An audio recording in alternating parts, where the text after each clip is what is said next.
بسم اللہ الرحمن الرحیم اللہم صلی علی سیدنا مولانا محمد وعلی آلہ وصحبہ وبارک وسلم۔ محترم ناظرین و سامعین، السلام علیکم ورحمۃ اللہ وبرکاتہ۔ الحمدللہ آج ہم حضور سیدنا غوث اعظم شیخ عبدالقادر جیلانی رضی اللہ تعالیٰ عنہ کے علمی اور روحانی مقام کے حوالے سے چند معروضات آپ کے سامنے پیش کریں گے۔ اللہ رب العزت نے قرآن مجید میں ارشاد فرمایا، اعوذ باللہ من الشیطان الرجیم، الا ان اولیاء اللہ لا خوف علیہم ولا هم یحزنون۔ خبردار، اولیاء اللہ کو نہ کوئی خوف ہوگا اور نہ ہی وہ غمگین ہوں گے۔ حاضرین محترم، اللہ نے اپنے محبوب ولیوں کی شان کو اس آیت کریمہ میں بیان کیا، اور حاضرین محترم، سیدنا غوث اعظم شیخ عبدالقادر جیلانی رضی اللہ تعالیٰ عنہ جو امام التقیٰ ہیں، امام النقاء ہیں، نجیب الطرفین ہیں، سید الاولیاء ہیں، قطب ربانی ہیں، شہباز لامکانی شیخ عبدالقادر جیلانی رضی اللہ تعالیٰ عنہ، آپ یکم رمضان کو اور 470 ہجری کو جو ہے ایران کے شہر جیلان یا گیلان کے اندر آپ پیدا ہوئے، اور آپ کی عظمت اور شان یہ ہے کہ آپ مادر ذات ولی ہیں، اور آپ نے شکم مادر اور اپنی والدہ ماجدہ کے بطن اقدس میں ہی قرآن مجید کے 18 پارے حفظ کر لیے، زبان یاد کیے، اور اس کے بعد آپ نے ابتدائی تعلیم اپنی والدہ ماجدہ کے پاس، اور اس کے علاوہ جو وہاں اس علاقے میں جو درسگاہیں تھیں، دینی درسگاہیں، وہاں پر حاصل کی، اور جب 18 سال کی عمر کے ہوئے تو پھر آپ شہر بغداد کی طرف رخ کیا، اور وہاں پر آپ نے جامعہ نظامیہ کے اندر، اس جامعہ نظامیہ جو کہ اس وقت سب سے ٹاپ یونیورسٹی جو تھی ان میں اس کا شمار ہوتا تھا، جس کے چیئرمین آپ کہہ سکتے ہیں، جس کے وائس چانسلر جو تھے، جس کے چانسلر جو تھے وہ امام غزالی رحمۃ اللہ علیہ تھے، اور جس سال آپ اس جامعہ نظامیہ میں داخل ہوئے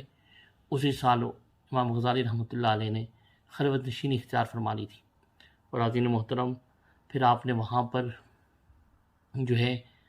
تحصیل علم کے لیے وہاں پر جامعہ نظامیہ کے اندر جو ہے وہ قیام فرمایا، اور اس کے بعد پھر جب تحصیل علم سے فراغت کے بعد جب آپ نے دیکھا کہ بغداد کے اندر فتنوں کا زور ہے، دین سے دوری ہے، عیاشی کا دور ہے، تو آپ نے اپنے ایمان اور دین کو بچانے کے لیے جنگل کی طرف رخ کیا۔ تو آپ کو جب جنگل کی طرف جا رہے تھے تو ایک زوردار چیز سے ٹکرائے، اور آواز آئی کہ عبدالقادر کہاں جا رہے ہیں؟ تو آپ نے فرمایا کہ میں اپنے دین کو بچانے کے لیے جا رہا ہوں۔ فرمایا کہ آواز آئی کہ مت جائیے، آپ واپس شہر بغداد کی طرف لوٹ جائیے، آپ کی توسط سے، آپ کے وسیلے سے مخلوق کو بہت فیض ملے گا۔ آپ نے یہ آواز سنی اور اس کو حکم الہی سمجھ کر جو ہے واپس شہر بغداد کی طرف رخ کیا، اور جب آپ بغداد میں پہنچے تو ایک گلی سے گزر رہے تھے تو ایک مکان سے آواز آئی کہ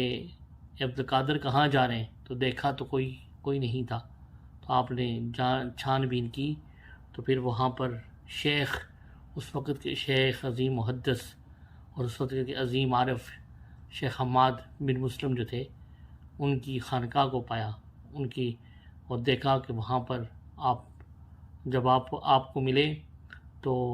آپ شیخ حماد بن مسلم نے بہت زیادہ آؤ بھگت کی، بہت زیادہ آپ کی تکریم کی، عزت کی،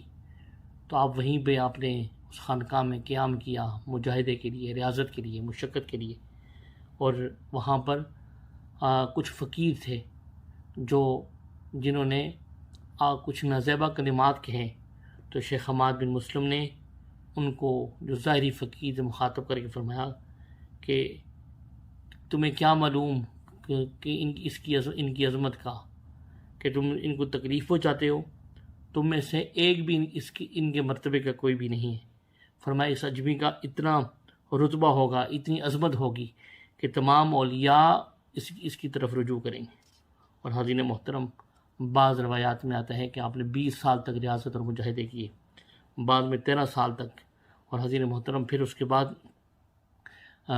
مجاہدات میں، ریاضات میں آپ کی تربیت حضرت خضر علیہ السلام نے بھی فرمائی۔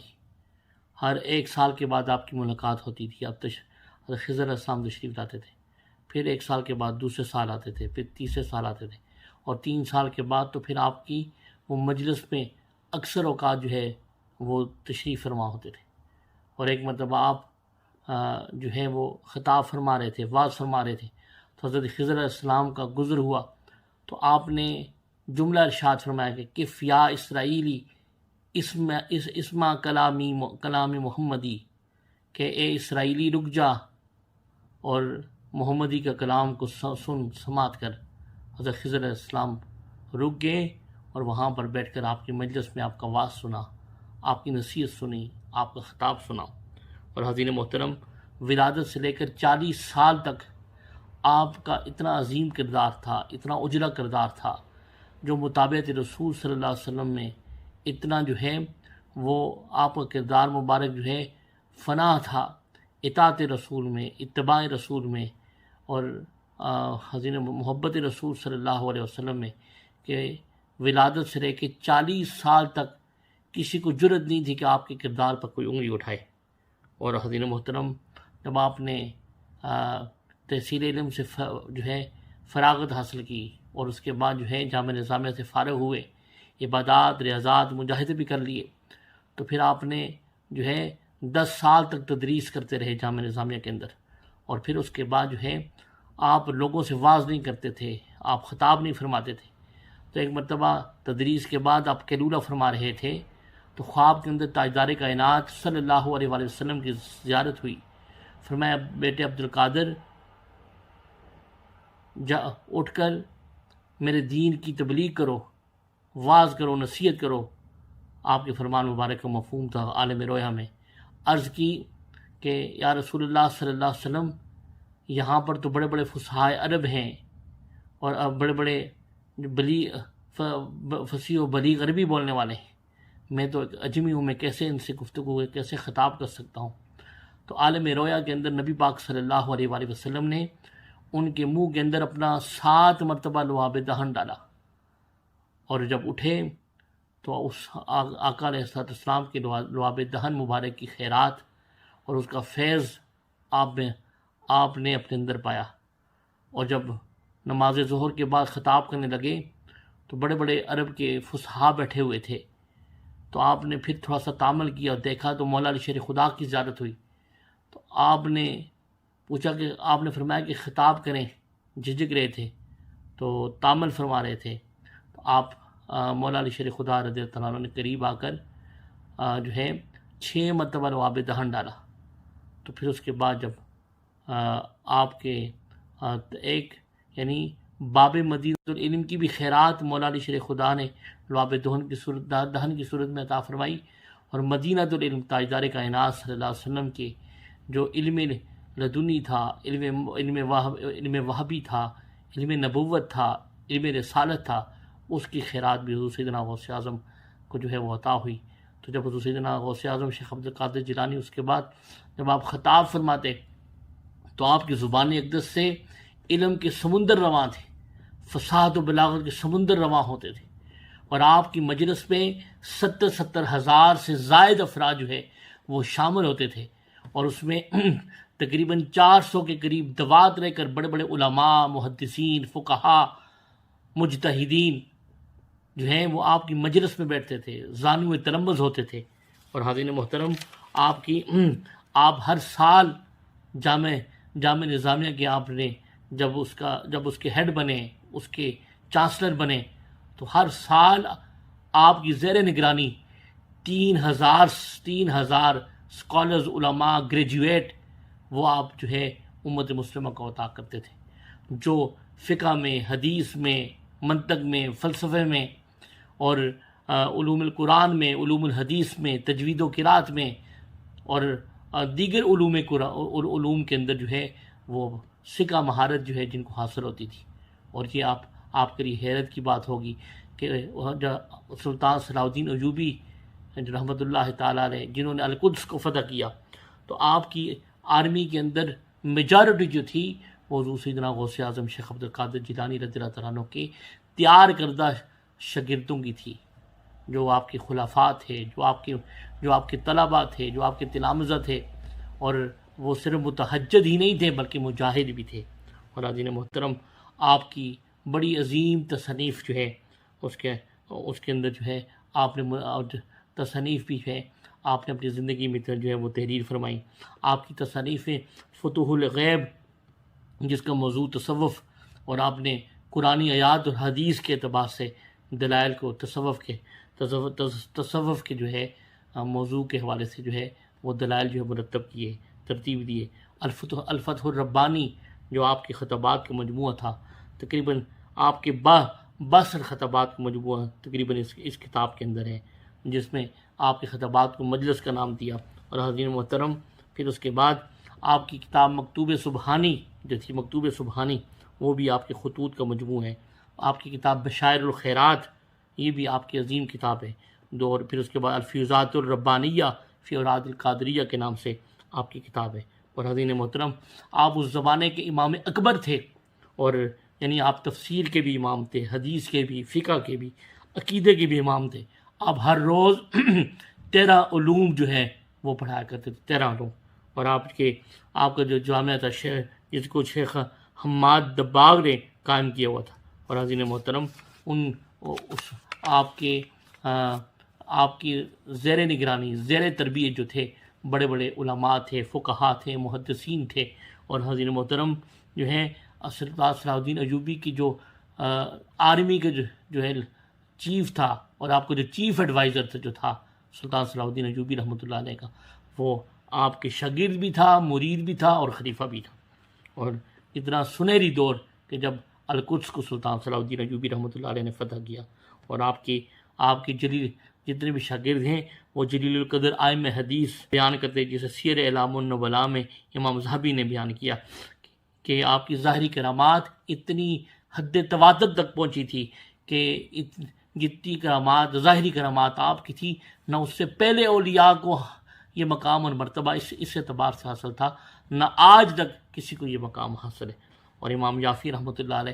آپ کی علمی، روحانی مقام اور عظمت کے حوالے سے بیان کرتے ہیں کہ فرماتے ہیں کہ آپ غوث الورا ہیں، غیث الندیٰ ہیں، نور الہدیٰ ہیں، بدر الدجا ہیں، شمس الضحیٰ ہیں۔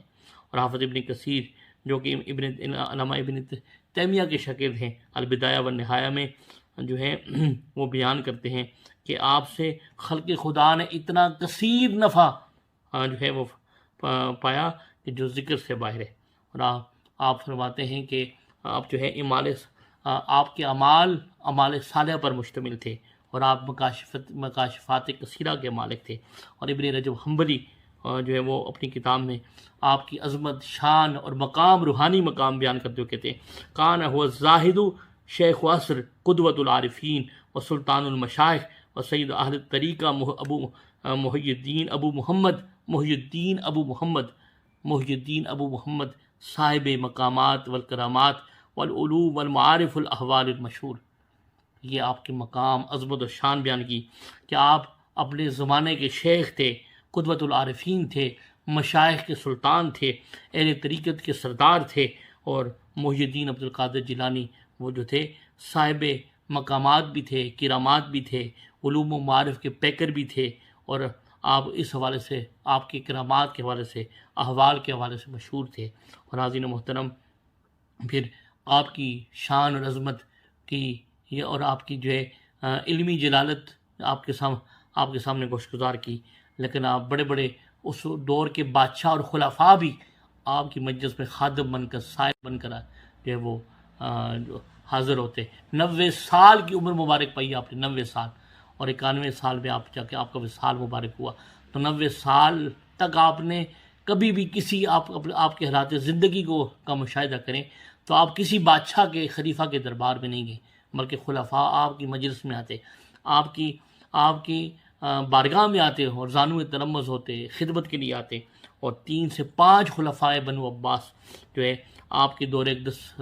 اور آپ کا زمانہ اقدس پایا، اور اس میں خلیفہ مستنجد باللہ جو تھے، جب کوئی غلط کام کر بیٹھتا، ظلم کرتا رعایت پر، تو آپ اس کو ممبر پر جب واعظ فرما رہے ہوتے تو اس کو مخاطب کر کے کہتے یا نخلا، ایک کھجور کے تنے، کھجور کی شاخ اتنے بے نیاز تھے، اللہ کے ولی اتنے بے نیاز ہوتے انہیں بادشاہوں کی شہنشاہوں کی دنیا کے بادشاہوں کی شہنشاہوں کی پرواہ نہیں ہوتی، اور ان کے اور جب وہ ظلم کرتے تو کہتے یا نخلا لا تتعدی اقطع راسا،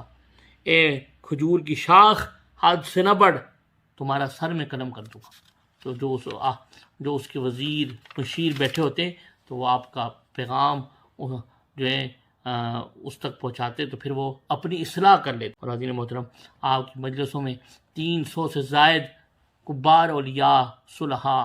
جو ہے وہ بیٹھے ہوئے تھے، اور جب آپ نے جو ہے جس میں حضرت علی بن حیتی، ابو سعید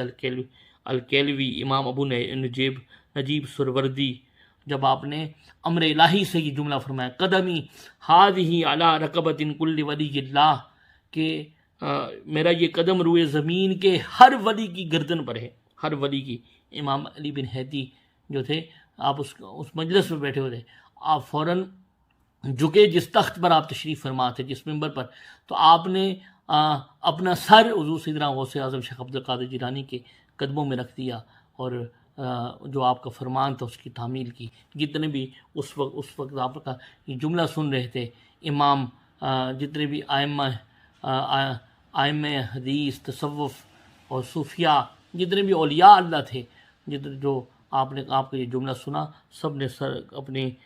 سروں کو جھکا دیا، زیر قدم ہونے کا اقرار کر دیا۔ اور خواجہ معین الدین چشتی اجمیری رحمۃ اللہ علیہ خراسان کے پہاڑوں میں محو مراقبہ تھے، تو آپ نے جب یہ ارشاد آپ کا سنا، کرامت تھی، وہ ہر اس دور میں جتنے بھی اولیاء تھے، آپ کا یہ فرمان سنا، تو امام خواجہ معین الدین چشتی اجمیری رحمۃ اللہ علیہ نے عرض کی کہ یا شیخ بل علی راسی وعینی، اوروں کی صرف جو ہے سروں پر آپ کا قدم، میرے سر پر بھی آپ کا قدم، میری جو ہے گردن پر بھی آپ کا قدم، اور میری آنکھوں پر بھی آپ کا قدم۔